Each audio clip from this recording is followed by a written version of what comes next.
Id-demokrazija fl-Unjoni Ewropea hija b'saħħitha, iżda qatt ma neħduha b'garanzija jew b'ċertezza.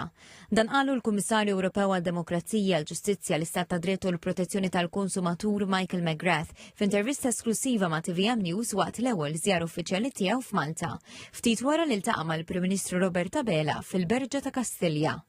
Il-Kummissarju Ewropew spjega li t-tixrid ta' diżinformazzjoni, l-użu tal-intelligenza artifiċjali u kif dawn qed iħallu effett fil-proċessi tal-elezzjonijiet huma fost l-akbar sfidi li qed jaffaċċjaw il-pajjiżi Ewropej. Qal li l-Kummissjoni Ewropea timplementa miżuri ġodda biex issaħħaħ ir-reżiljenza demokratika u qed tagħti importanza akbar lill-edukazzjoni diġitali u lill-litteriżmu fil-medja.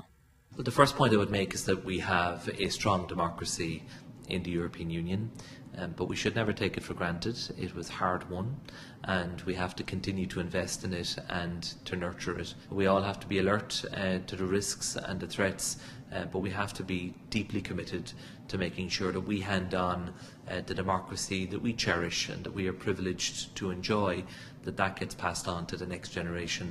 Il-Kummissarju Ewropew sostna li waħda mill-prijoritajiet ewlenin tal-Kummissjoni hija li l-Unjoni Ewropea ssir aktar kompetittiva billi jitneħħew ostakli li għadhom qed ixekklu suq waħdini.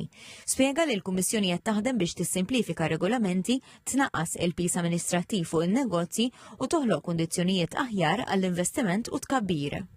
We have brought forward a whole range of what we call simplification measures in the last 18 months, and we're working now with the European Parliament and with the Member States on securing agreement on those measures and helping to make Europe more competitive by simplifying the rules and making compliance easier and less costly for companies.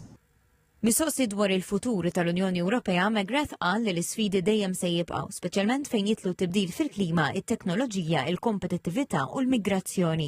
Iżda nfasizza li l-Istati membri jridu jibqgħu maqudin biex jindirizzawhom b'mod effettiv. We will be very busy, Member States, working with the European Parliament and working with the European Commission to make sure that Europe continues to put its best foot forward in the face of a great deal of uncertainty and a lot of geopolitical volatility at this moment in time.